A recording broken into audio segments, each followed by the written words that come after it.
السلام علیکم، آپ سب کو میرے یوٹیوب چینل پر خوش آمدید۔ بسم اللہ الرحمن الرحیم۔ رات کے ٹھیک 2 بجے میرے ساتھ نے مجھے دھکے دے کر گھر سے باہر نکالا، کیونکہ میرے گھر ناند اور شوہر آ رہے تھے۔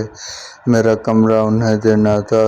شوہر کی موت کے بعد میری ساس نے اس کی بیڈ شیٹ اپنے پاس رکھ لی تھی۔ جب بھی میں خرچ کے لیے پیسے مانگتی وہ ظلم کرتی اور مجھے ذلیل کرتی۔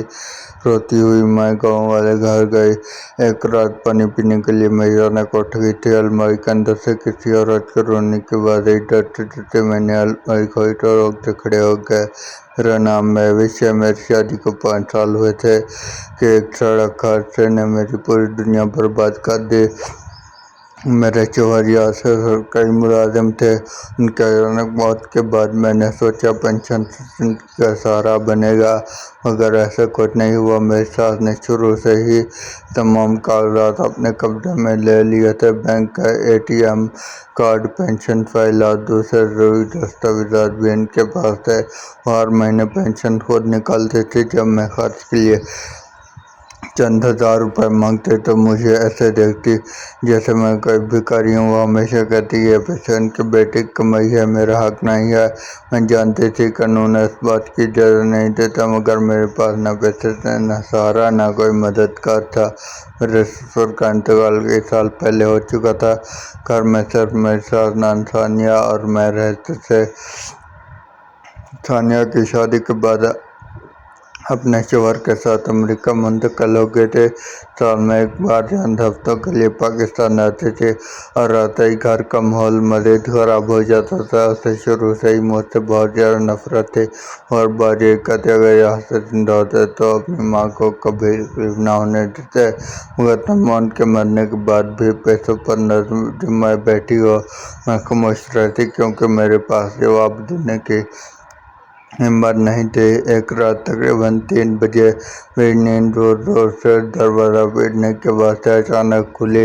میں گھبرا کر اٹھی تو دیکھا میری ساس مجھ سے دروازہ کھٹکھٹا رہی تھی۔ جیسے ہی میں نے دروازہ کھولا انہوں نے بازو پکڑا اور غصے سے بولی جلدی اپنا سامان اٹھاؤ، ثانیہ اور اس کے شوہر صبح کی فلائٹ سے پہنچنے والے ہیں، تمہارا کمرہ انہیں چاہیے۔ میں نے حیرت سے کہا امید نہیں، رات کو میں کہاں جاؤں، صبح تک تو رکنے دیں۔ مگر انہوں نے میری ایک نہ سنی، میری الماری سے کپڑے نکالے اور بیگ میں بھر دیے، پھر مجھے دھکے دیتے ہوئے دروازے تک لے گئیں اور کہنے لگیں ثانیہ تمہاری شکل دیکھنا نہیں چاہتی۔ اس نے کہا میں ٹرین سے پہلے تمہیں گھر سے نکالوں، کیونکہ جب بھی تمہیں دیکھتی ہے اسے بھائی کی یاد آتی ہے۔ تمہاری نحوست کی وجہ سے میرا بیٹا جوانی میں چلا گیا، تمہیں دیکھ کر ثانیہ کم تازہ ہو جاتی ہے، اس لیے اب تمہارے لیے اس گھر میں کوئی جگہ باقی نہیں۔ اگر تمہارے پاس میرے بیٹے کی اولاد ہوتی تو شاید میں تمہیں برداشت کر لیتی۔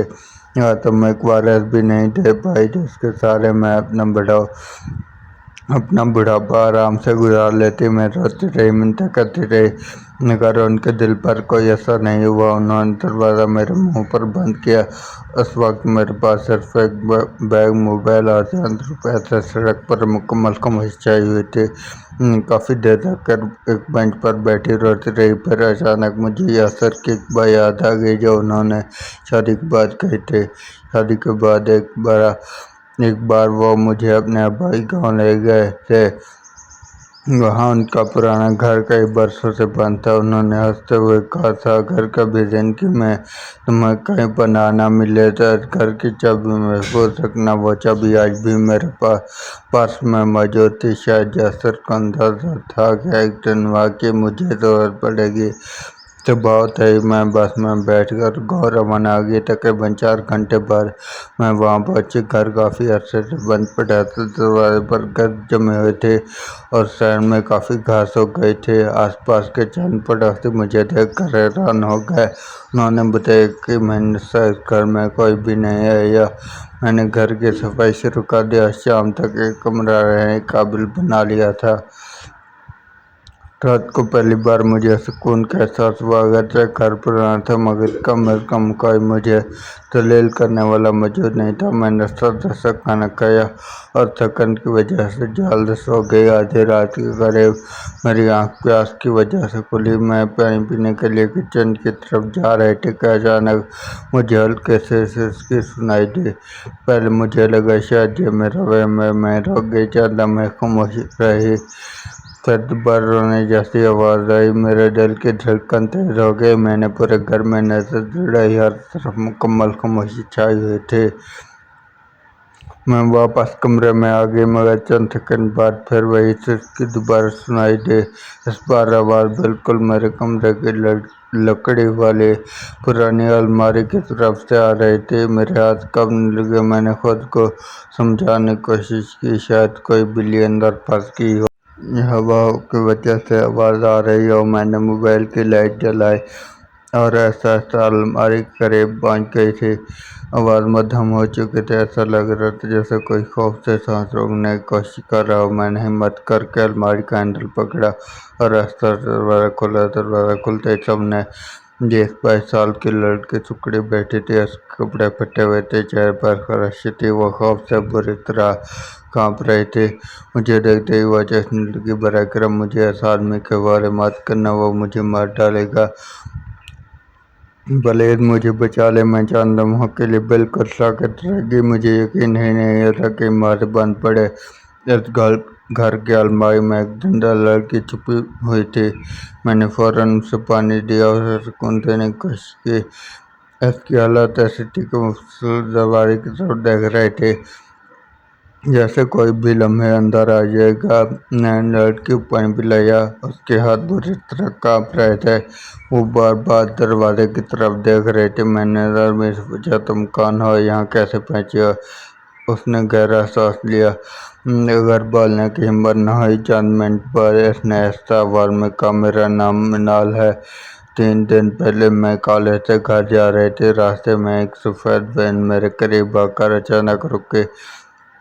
2 आदमियों ने ज़बरदस्ती मुझे गाड़ी में बिठा लिया। उन्होंने मेरा मोबाइल छीन लिया और मुझे मुख्तलिफ जगहों पर ले जाते रहे। कल रात वो मुझे इस घर में ले आए क्योंकि उन्हें यकीन था कि ये मकान काफ़ी अरसे से खाली पड़ा हुआ है।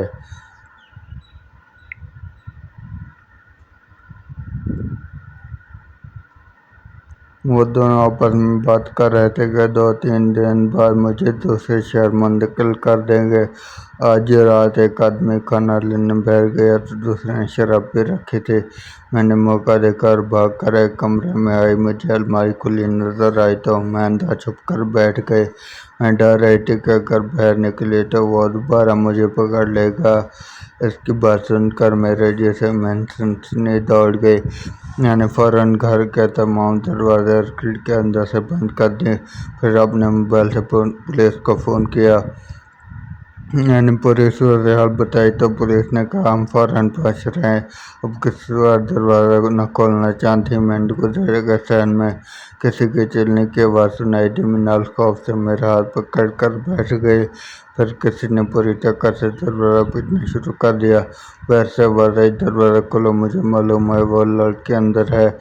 मैंने एक लफ्ज़ भी नहीं बोला। वो मुसलसल दरवाज़ा पीटता रहा, गालियाँ देता रहा। फिर इसने दरवाज़ा तोड़ने की कोशिश की मगर मजबूत कुंडी की वजह से कामयाब न हो सका। मैं दिल ही दिल में दुआ करती रही पुलिस जल्द पहुंच जाए। चंद लम्हों बाद पुलिस की गाड़ियों के सायरन की आवाज़ सुनाई दी। बाहर खड़ा आदमी भागने लगा मगर गली के नुक्कड़ पर मौजूद पुलिसकर्मियों ने उसे पकड़ लिया और हाथों में हथकड़ियाँ डाल दी। थोड़ी देर बाद एक खातून पुलिस अफसर घर के अंदर आए। मिनाल न देखते ही ज़ोर कतर रोने लगी। हम दोनों को थाने ले जाया गया। मिनाल ने अपने वालिद का नंबर दिया। तकरीबन 2 घंटे बाद उसके वालिद भी चीन से पहुंचे। अपनी बेटी को जिंदा देखकर वो रोने लगे, मुझे बार बार दुआएं दी। उन्होंने बताया 3 दिन से वो हर जगह अपनी बेटी की तलाश कर रहे थे। पुलिस की तफ्तीश में मालूम हुआ गिरफ्तार होने वाला शख्स जराइम पेशा गिरोह का रुकन था। इसी की निशानदेही पर इसका दूसरा साथी भी गिरफ्तार हो गया। दोनों के खिलाफ पहले भी अगवा और दीगर संगीन मुकदमा दर्ज थे। चंद दिन बाद मिनाल के वालिद मेरे पास आए। उन्होंने कहा, आपने हमारी बेटी की जान बचाई, हम आपका ये एहसान कभी नहीं भूलेंगे। अगर आपको कभी किसी मदद की जरूरत हो तो हमें ज़रूर बताइए। मैंने पहले तो इनकार किया, मगर उनके बार बार पूछने पर अपनी ज़िंदगी की सारी हकीकत उन्हें बता दी। मैंने बताया, इस त्योहार के इंतकाल के बाद मेरे साथ मेरी पेंशन खुद वसूल करती रही और मुझे घर से निकाल दिया, यहाँ तक कि मेरे पास रहने की जगह भी नहीं छोड़ी। उन्होंने फौरन अपने वकील से मेरी मुलाकात करवाई। वकील ने तमाम सरकारी रिकॉर्ड निकलवा कर देखा तो साबित हुआ कि मेरी पेंशन गैर कानूनी तौर पर रोकी जा रही थी। चांदी हफ्तों में अदालत ने फैसला मेरे हक में दे दिया। मेरी पेंशन मेरे अपने बैंक अकाउंट में मुंतकिल होने लगी। पिछले कई महीनों की रोकी गई रकम भी वापस मिली। जब मेरी सास को अदालत का नोटिस मिला तो उन्होंने कई बार मुझसे सुलह करने की कोशिश की, मगर मैंने साफ कह दिया, जिस दिन आपने मुझे आधी रात को घर से निकाला था उसी दिन हमारा रिश्ता ख़त्म हो गया था। चंद महीनों बाद मैंने स्कूल में मुलाजमत शुरू कर दी। अब मेरे पास अपनी आमदनी भी थी और पेंशन भी। मैंने शहर में एक छोटा सा फ्लैट किराए पर ले लिया और नई जिंदगी का आगाज किया। मेरी सास भी अपनी बेटी के साथ मुल्क से बाहर चली गई, अपना घर भी बेचा। मन्नाल और उसके वालिदैन अक्सर मेरी खैरियत पूछते रहते थे। उनके दुआ और कानूनी मदद की वजह से मुझे मेरा हक मिल गया था, लेकिन सबसे बड़ी खुशी यह थी कि मैंने एक बेगुनाह लड़की की जान बचा ली थी। उस रात जब मैंने सास के जुर्म की वजह से रोती हुई रन घर में पहुंची थी तो मुझे लगा था कि मेरी जिंदगी ख़त्म हो गई है, लेकिन मुझे क्या मालूम था कि वही रात मेरी किस्मत बदलने वाली है और मैं घर न आती तो शायद मिनाल कभी अपने घर वापस न पहुंच पाते और मैं भी सारी जिंदगी अपने हक के लिए आवाज़ उठाने की हिम्मत न कर पाता। एक दिन मिनाल की वालिदा ने मुझसे निहायत मोहब्बत से कहा, मेरी बेटी, अब वक्त आ गया, तुम अपनी जिंदगी को एक और मौका दो। हर इंसान को खुश रहने का हक है और यासिर भी यही चाहते थे कि तुम हमेशा तन्हा न रहो। पहले तो मैंने साफ इनकार कर दिया, क्योंकि मेरे दिल में दोबारा शादी का खौफ बैठ चुका था, मगर उन्होंने कभी मुझे पर दबाव नहीं डाला। चंद माह बाद उन्होंने अपने करीबी रिश्तेदार आरिफ के बारे में बताया। आरिफ एक शरीफ, तालीम याफ्ता और बाइखलाक इंसान था। चंद साल पहले बीमारी की वजह से उसकी बीवी का इंतकाल हो चुका था। उसने दोबारा शादी नहीं की थी, क्योंकि वो सिर्फ ऐसी शरीक या चाहता था जो इज्जत और एतमाद के साथ जिंदगी गुजारना चाहे। मिनाल के वालिद ने उसे मेरी पूरी कहानी बताई तो उसने सिर्फ एक बात की, मुझे महवेश की मारी से कोई गर्ज नहीं। इंसान का किरदार अहम होता है, इसके असरात नहीं होते। फिर दोनों खानदानों की मौजूदगी में हमारी चंद मुलाकातें हुई। आरिफ ने कभी मुझसे कोई गैर ज़रूरी सवाल नहीं किया और न ही मेरे जख्मों का दोबारा कुरेदने की कोशिश की। उसने सिर्फ इतना कहा, मैं वादा करता हूँ कभी तुम्हें अपने हक के लिए किसी के सामने हार नहीं फैलाना पड़ेगा। इसके अल्फाज में दिखावा नहीं बल्कि सच्चाई साफ नजर आ रही थी। काफ़ी सोच विचार और इस्तिखारे के बाद मैंने इस रिश्ते के लिए अपनी हामी भर ली। सादगी से हमारी शादी हो गई। शादी के बाद पहली बार मुझे एहसास हुआ हर साल एक जैसा कभी नहीं होता। आरिफ ने हमेशा मेरी इज्जत की, मेरी मुलाजमत जारी रखने की हौसला अफजाई की और हर फैसले में मेरी राय को अहमियत दी। इसके घर वालों ने मुझे अपने बेटे की तरह मोहब्बत से अपनाया। किसी ने कभी मेरे माजी को ताना नहीं बनाया, बल्कि सब ने यही कहा, मुश्किल वक्त का सामना करने में लोग ज़्यादा मजबूत हो जाते हैं। एक साल बाद अल्लाह ताला ने हमें एक बेटे की नेमत अता कर दी। जब मैंने अपने बच्चे को पहली बार गोद में लिया तो बेअख्तियार मेरी आंखों से आंसू बहने लगे। मुझे वो रात याद आ गई जब मेरे सास ने ये कहकर मुझे घर से निकाला था कि मैं इसकी बेटी को औलाद ना दे सकी। आज अल्लाह ताला ने मुझे ऐसे घर, मोहब्बत करने वाला शौहर और प्यारा बेटा अता کر دیا تھا، جہاں میری عزت بھی تھی اور میری اپنی پہچان بھی۔ اور اپنے بچے کو گود میں اٹھا کر مسکراتے ہوئے کہا، یہ ہمارا سب سے قیمتی تحفہ ہے۔ اس وقت مجھے یقین آ گیا کہ اللہ تعالیٰ جب کسی دروازے کو بند کرتا ہے تو بہتر دروازہ کھولتا ہے۔ اگرچہ ماضی کے زخم کبھی مکمل طور پر نہیں بھرتے، مگر محبت، احترام اور اعتماد انہیں بھر ضرور دیتے ہیں۔ آج میں اپنی نئی زندگی میں بہت خوش ہوں، اپنے شوہر اور بچے کے ساتھ سکون سے رہ رہی ہوں اور ہر روز اللہ تعالیٰ کا شکر ادا کرتی ہوں کہ ایک خوفناک رات کے بعد اس نے میری قسمت بدل دی، ایسی خوشیوں سے بھر دیا جن کا میں نے کبھی تصور بھی نہیں کیا تھا۔ اگر کہانی اچھی لگے تو ویڈیو کو لائک کریں اور چینل کو سبسکرائب کر دیں۔ پھر ملتے ہیں ایک نئی کہانی کے ساتھ، تب تک کے لیے اللہ حافظ۔